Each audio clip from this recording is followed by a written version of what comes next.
अचानक से उस लड़की ने अपनी गर्दन को टेढ़ा कर दिया और सौरभ को देखकर जोर जोर से मुस्कुराने लगी। उसकी आंखों का रंग अचानक से सफ़ेद पड़ गया। उसे फील हुआ कि जैसे कोई काला साया उसके पीछे मंडरा रहा हो।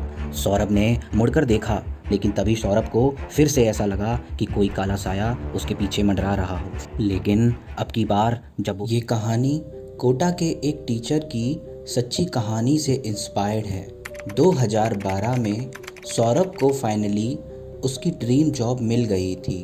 उसे कोटा के एक फेमस इंस्टीट्यूट में एक टीचिंग फैकल्टी का रोल मिला था। वो अपना जॉब ऑफर लेटर मिलते ही कुछ दिनों में कोटा पहुंच गया था, मगर परेशानी तो ये थी कि उसे रहने के लिए कहीं पर भी कोई फ्लैट नहीं मिल रहा था। क्योंकि वो एक बैचलर था, इसलिए ज़्यादातर लोग उसे फ्लैट देने से कतरा रहे थे। 5 दिन हो गए थे, लेकिन सौरभ को फ्लैट नहीं मिल पा रहा था। आखिरकार एक ब्रोकर की हेल्प से उसे एक फ्लैट मिल गया।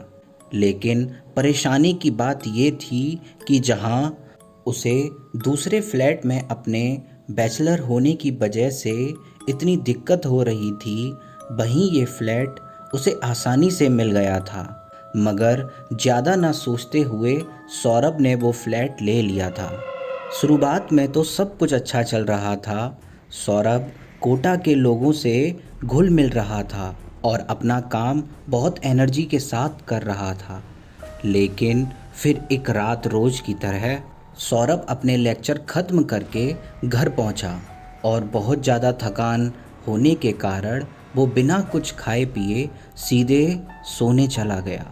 लेकिन उस रात कुछ ऐसा हुआ था जो शायद कोई कभी सोच भी नहीं सकता था। सौरभ जब सो रहा था तो उसे अचानक ऐसा लगा कि कोई काला साया उसके ऊपर चढ़कर उसे घूर रहा है।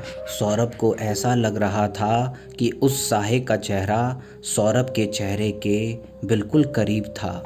इतना करीब कि सौरभ को उसकी सांसें भी अपने चेहरे पर महसूस हो रही थी। सौरभ की घबराहट बढ़ने लगी और अचानक वो घबरा कर उठ गया। सौरभ ने उस कमरे की लाइट्स जलाईं, लेकिन उस कमरे में सौरभ के अलावा और कोई नहीं था। खिड़कियां खुली हुई थी और बहुत तेज हवा चलने की वजह से कमरे के पर्दे भी तेजी से उड़ रहे थे।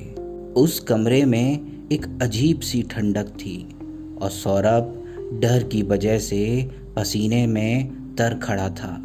उसे लगा कि शायद उसने कोई बुरा सपना देखा है। जब उसने घड़ी में टाइम देखा तो रात के 1:30 बज रहे थे और अभी सौरभ की आंखों में नींद का कोई नामो निशान नहीं था। नींद ना आने की वजह से वो अपनी स्टडी टेबल पर बैठकर एक किताब पढ़ने लगा और अपनी कल की क्लास के लिए लेक्चर तैयार करने लगा। लेकिन कुछ ही देर बाद उसे फील हुआ कि जैसे कोई काला साया उसके पीछे मंडरा रहा हो। सौरभ ने मुड़कर देखा, मगर वहाँ कोई नहीं था। पूरी रात हल्की हल्की आहटों के चलते वो बार बार मुड़कर देखता, लेकिन वहाँ कोई नहीं होता। इसके चलते वो ना रात भर सो पाया और ना ही पढ़ पाया। सौरभ की अगली रातें भी कुछ ऐसी ही बीती। वो बीच रात वही सपना देखता और उठ जाता, फिर पूरी रात घबराहट में बिता देता। उसे लगने लगा कि शायद उसका मानसिक संतुलन खराब हो गया है। एक रात जब सौरभ घर आया तो उसने देखा कि उसकी सारी किताबें उसके बुक शेल्फ से गिरी पड़ी थीं और उसके नोट्स पर इंक फैली हुई थी। सौरभ ये देखकर डर गया। उसने देखा कि उसके कमरे की खिड़की खुली हुई थी, तो उसे लगा शायद तेज हवा के चलते उसकी किताबें नीचे गिर गई होंगी। वो अपनी किताबों को समेटने लगा और वापस उन्हें अपनी टेबल पर रखने लगा। लेकिन तभी सौरभ को फिर से ऐसा लगा कि कोई काला साया उसके पीछे मंडरा रहा हो। लेकिन अब की बार जब वो पीछे मुड़ा तो उसके होश उड़ गए। उसने देखा कि एक 17-18 साल की लड़की उसके दरवाजे पर खड़ी हुई है और उसे घूर कर देखे जा रही है। उस लड़की के बाल बिखरे और बहुत रूखे हुए थे। आंखों के नीचे बड़े बड़े काले गड्ढे थे और कपड़ों पर धूल जमी थी। उसकी गर्दन पर एक बहुत ही भयानक चोट का निशान था। अचानक से उस लड़की ने अपनी गर्दन को टेढ़ा कर दिया और सौरभ को देखकर जोर जोर से मुस्कुराने लगी। उसकी आंखों का रंग अचानक से सफ़ेद पड़ गया और फिर एकदम से वो वहाँ से गायब हो गई। सौरभ को समझ नहीं आ रहा था कि उसके साथ अभी अभी क्या हुआ है। उसे लगा कि उसका पागलपन उस पर हावी होता जा रहा है और बार बार उसे पागलपन का दौरा पड़ रहा है और उसे ये सब हेलुसिनेट कर रहा है। वह बहुत डरा सहमा गार्ड के पास गया, लेकिन गार्ड वहाँ नहीं था। फिर वो अपनी सोसाइटी के सामने वाले जनरल स्टोर पर गया। पिछले कुछ दिनों में उस स्टोर के मालिक से सौरभ की अच्छी बातचीत होने लगी थी। सौरभ को ऐसा डरा हुआ देख स्टोर के मालिक ने उससे पूछा कि उसे क्या हुआ है। सौरभ ने उसे बताया कि कोटा में उसका मन नहीं लग रहा है और उसे लग रहा है कि धीरे धीरे वो पागल होता जा रहा है। ये सुनकर उस स्टोर वाले ने सौरभ से एक सवाल पूछा कि वो सामने वाली बिल्डिंग के कौन से फ्लैट नंबर में रहता है।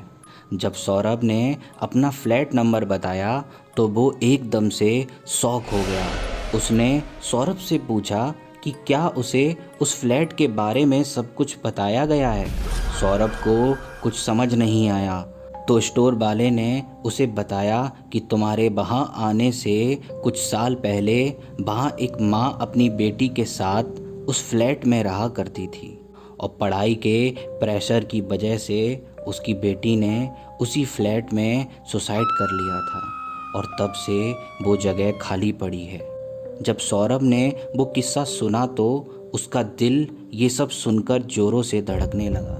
मतलब जो भी सौरभ इतने दिनों से महसूस कर रहा था, जिस लड़की को उसने अपने दरवाजे पर देखा था, वो कोई हेलुसिनेशन नहीं था, बल्कि वो सब सच था। सौरभ मानो ये सब सोचकर काँप रहा था।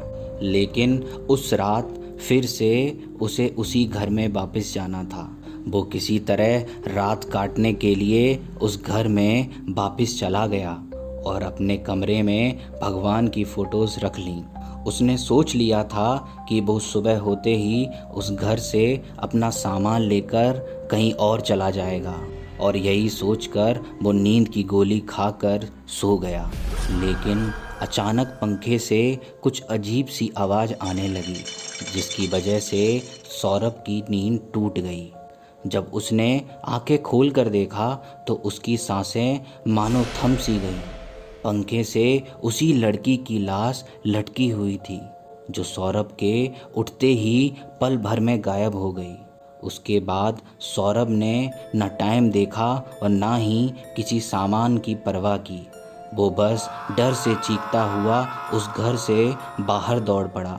उसने अपनी बची हुई रात एक होटल में काटी और अपने मकान मालिक को कॉल करके उसकी बाट लगा दी। अगले ही दिन उसने अपने एक दोस्त की मदद से उस घर को खाली किया और वहाँ से बहुत दूर कहीं रहने चला गया। ज़िंदगी में अक्सर हर नए शहरों, नए घरों, नए सपनों के पीछे हम भागते हैं, लेकिन हम भूल जाते हैं कि हर जगह का अपना एक गुप्त इतिहास होता है। कुछ कहानियाँ हम तक पहुँचती ही इसलिए हैं ताकि हम समझ सकें कि हर चीज़ वैसी नहीं होती जैसी वो दिखती है।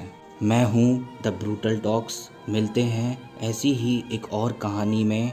तब तक अगर आपको लगता है कि ये सिर्फ एक कहानी थी तो शायद आप गलत हो, और ऐसी कहानियाँ मैं हर हफ्ते यहाँ सुनाता हूँ।